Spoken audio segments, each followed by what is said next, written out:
90 రోజుల కోర్సు పూర్తి చేస్తే చాలు 100% ప్లేస్మెంట్ సపోర్ట్ తో సాఫ్ట్వేర్ జాబ్ మీ సొంతం. వెంటనే కోడ్ జ్ఞాన్ డెస్టినేషన్ ని సంప్రదించండి. నమస్తే, వెల్కమ్ టు సుమన్ టీవీ. నేను మీ యాంకర్ సరి.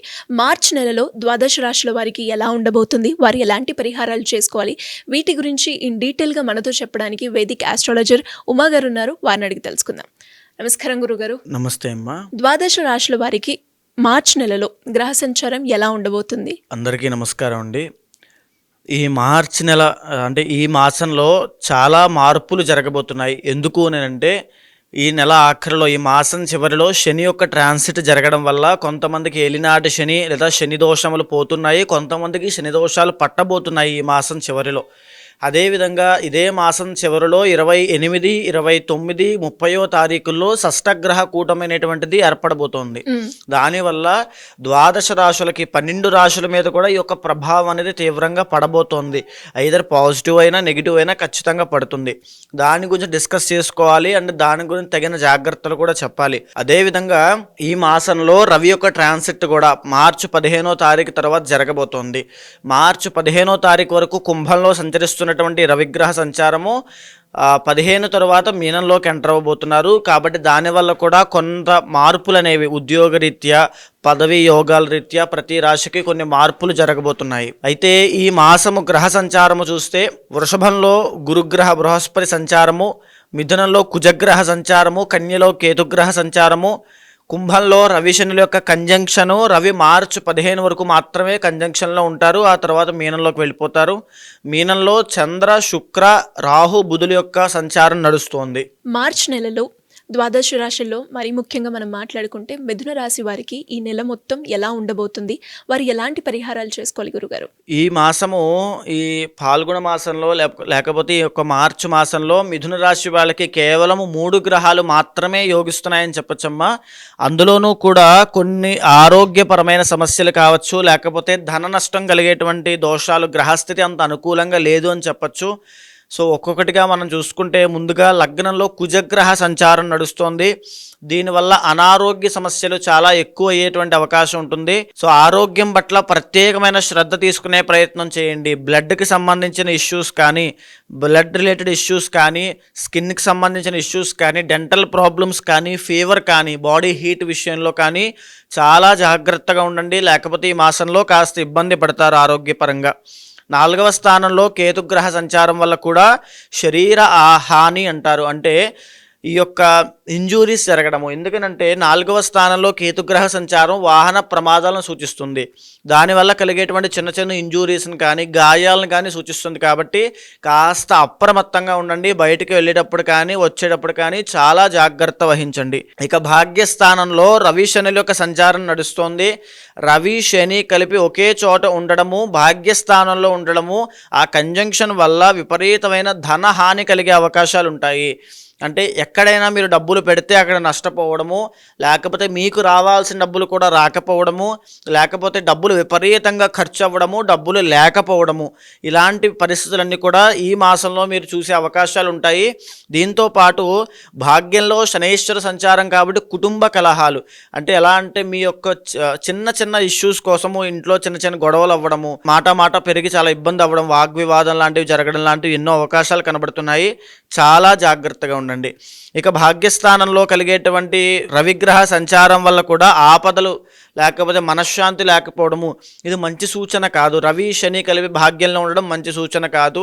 మీ తండ్రితో వ్యతిరేకత రావడము, తండ్రితో వాగ్వివాదం దిగడము, కలహం అవ్వడము లాంటివి ఎన్నో జరిగే అవకాశాలు ఉంటాయి. కాకపోతే మార్చి 15వ తారీఖు తర్వాత ఈ భాగ్యంలో ఉన్నటువంటి రవిగ్రహ సంచారము దశమంలోకి, మీనంలోకి వెళ్తోంది. కాబట్టి అక్కడ మార్చి 15 తర్వాత నుంచి వీళ్ళకి చేసే పని రీత్యా ఒక రాజయోగం పట్టడము, అంటే ఎక్కడ పని చేస్తే అక్కడ, లేదా ఉద్యోగం సడన్గా రావడము, పదవి యోగం పట్టడము, వీళ్ళకంటూ ఒక గుర్తింపు రావడము, వీళ్ళ పనిని గుర్తించి అభినందించడం లాంటివి ఎన్నో మంచి శకునాలన్నీ మార్చి 15 తర్వాత నుంచి వీళ్ళకి గోచరిస్తున్నాయి.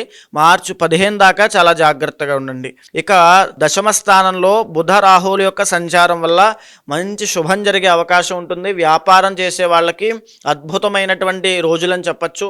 అదేవిధంగా గొప్ప కీర్తి ప్రతిష్టలు వచ్చేటువంటి ఇది కూడా ఈ వ్యాపారంలో గొప్ప విజయాలు, గొప్ప లాభాలు పొందే అవకాశం కనబడుతోంది. ఎలక్ట్రానిక్ సంబంధించిన ఫీల్డ్లో వర్క్ చేసే వాళ్ళకైనా, ఎలక్ట్రానిక్ బిజినెస్ చేసే వాళ్ళకైనా అద్భుతమైన రాజయోగం అని చెప్పచ్చు. ఇంకా యాక్టింగ్ ఫీల్డ్లో ఉన్న వాళ్ళకి కూడా అద్భుతంగా యోగించేటువంటి అవకాశాలు ఉన్నాయి. కాకపోతే స్వల్ప విజయాలు మాత్రమే కనబడతాయి. శుక్రబలం లేదు కాబట్టి ఖచ్చితంగా మీకంటూ గుర్తింపు పొందే రోజులు ముందున్నాయి ఈ యొక్క సినీ ఫీల్డ్లో ఉన్న వాళ్ళకి. మిగతా వాళ్ళందరికీ కూడా వ్యాపారం చేసే వాళ్ళకి అద్భుతంగా యోగిస్తుంది. ఇక 10వ స్థానంలోనే శుక్రగ్రహ సంచారం నడుస్తూ ఆయన యోగించడం లేదు కాబట్టి కాస్త ఇబ్బందికర పరిస్థితులు ఉంటాయి. ఆడవాళ్లతో చాలా జాగ్రత్తగా ఉండాలి. మీరు మగవాళ్ళైనప్పటికీ కూడా, ఆడవాళ్ళైనప్పటికీ కూడా ఎవరో ఒక ఆడవాళ్ళ వల్ల, విమెన్ వల్ల ఏదో ఒక ఇబ్బందుల్లో ఇరుక్కోవడం కానీ, అపవాదులు భరించడం కానీ, అభియోగాలు మీ మీద మోపడం కానీ జరిగే అవకాశం ఉంటుంది. దానివల్ల ఎన్నో అనుమానాలు, అవమానాలకి జీవితం అనేది రాంగ్ డైరెక్షన్లో వెళ్ళే అవకాశం ఉంటుంది.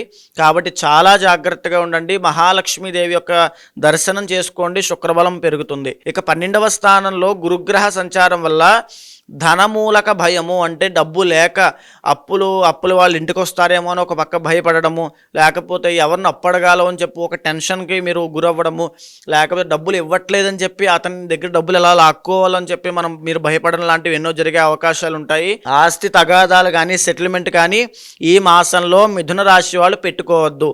పెట్టుకున్నారంటే ఈ మాసంలో ఆస్తి నష్టం పొందే అవకాశం ఉంటుంది. దాని మూలాన దుఃఖం పొందుతారు. మీకంటూ ఆ ధన విషయాల్లో, ఆ అభివృద్ధి కానీ, ధన విషయాల్లో మీకంటూ గొప్ప ఇది కానీ కనబడే అవకాశాలు లేవు. కాబట్టి చాలా జాగ్రత్తగా ఉండండి. ఈ మాసంలో ప్రత్యేకంగా ధన విషయాల్లో, ఫైనాన్షియల్ మేనేజ్మెంట్ విషయంలో జాగ్రత్తగా ఉండాల్సింది అవసరము. అయితే ఈ మాసం చివరిలో పట్టబోయే షష్టగ్రహ కూటమి వీళ్ళకి దశమ స్థానంలో పట్టబోతోందండి. పట్టబోతూ మార్చి 30వ తారీఖు తర్వాత కంటకశని వీళ్ళకి స్టార్ట్ అవ్వబోతోంది. మీకు ఏదైతే ఇందాక నేను చెప్పానో మార్చి 15 తర్వాత ఏదో చిన్న ఉద్యోగం రావడం లాంటివి జరుగుతాయో అది టెంపరీగా మాత్రమే ఉంటుంది. ఈ షష్టగ్రహ కూటమి 10వ స్థానంలో పట్టడం చేత మీకు ఎన్నో ఇబ్బందులు వస్తాయి. మీరు పనిచేసే చోట, మీ పదవి యోగం విషయంలో, మీ యొక్క రాజకీయ భవిష్యత్తులో, లేకపోతే మీ యొక్క స్థానంలో వేరే వాళ్ళు రావడం, మీకు ట్రాన్స్ఫర్లు అవ్వడం లాంటివి చాలా జరుగుతాయి. దానివల్ల మీరు ఎన్నో ఇబ్బందులు గురయ్యే అవకాశం ఉంటుంది. మీ ఇంటర్నల్ జాతకం చూసుకోండి. ఎందుకంటే షష్టగ్రహ కూడా మీకు ఎఫెక్ట్ అవుతుంది కాబట్టి ఇంటర్నల్ జాతకంలో దశ అంతర్దశలు గమనించుకుని ఆ తగినటువంటి శాంతి పరిహారములు తప్పకుండా ఆచరించాల్సింది మిథున రాశి వాళ్ళు. బికాజ్ మీకు రాబోయే రోజుల్లో కూడా గురుబలం అంతగా లేదు కాబట్టి, శని కూడా బాగా లేదు కాబట్టి 2025లో ఇబ్బందులు పడకుండా ముందుగానే తగిన శాంతి పరిహారములు ఆచరించండి. మరి వీరు నార్మల్గా ఏమన్నా పరిహారాలు చేసుకోవాలి అంటే ఏం చేసుకోవచ్చు అంటారు? వీళ్ళకి ఈ 2025 సంవత్సరం అంతా కూడా చిట్ట చివరి ఆఖరి మాసం వరకు కూడా గురుబలం లేదు కాబట్టి వీళ్ళు మరీ ముఖ్యంగా శివ ఆరాధన ఎక్కువగా చేయాలి. ప్రతి సోమవారం శివాలయానికి వెళ్ళి నమస్కారం చేసినా, ప్రదక్షిణ చేసినా, అభిషేకం చేసినా, అర్చన చేసినా, ఏమి చేసినా, ధ్యానము చేసినా అద్భుతమైన గురుబలం పెరిగే అవకాశం ఉంటుంది. గురువారము కేజింపావు శనగలు దానంగా ఇవ్వండి. జాతకరీత్యా ఎవరికైనా ఎలాంటి సమస్యలు ఎదుర్కొన్నప్పటికీ దానికి తగ్గట్టుగా పరిష్కారాలు చేసుకోవాలి అంటే ఏ విధంగా మిమ్మల్ని అప్రోచ్ అయ్యే ఛాన్స్ ఉందంటారు గురుగారు? తప్పకుండా అమ్మా. ఏదైతే మనం మాస ఫలితములు, వార ఫలితములు, తర్వాత సంవత్సర ఫలితములను మాట్లాడుకుంటున్నామో అది గోచార ఫలితంగా మన మీద 30 నుంచి 45% మాత్రమే ప్రభావితం చూపిస్తుంది. మిగతా % అంతా కూడా ఇంటర్నల్ జాతకం మీద ఆధారపడి ఉంటుంది కాబట్టి కంగారు పడాల్సిన పని లేదు. కొన్ని రాశుల వారికి యోగాలు బాగా డిసప్పాయింట్ అవ్వాల్సిన పని లేదు. కొన్ని రాశుల వాళ్ళకి రాజయోగం ఉంది కదా అని చెప్పి ఏ పని చేయకుండా ఖాళీగా కూర్చోవాల్సిన అవసరమూ లేదు. ఇంటర్నల్ జాతకం మీద వాళ్ళ యొక్క నిత్య యోగాలు, ఆ యొక్క దోషాల మీద కూడా ఆధారపడి ఉంటుంది.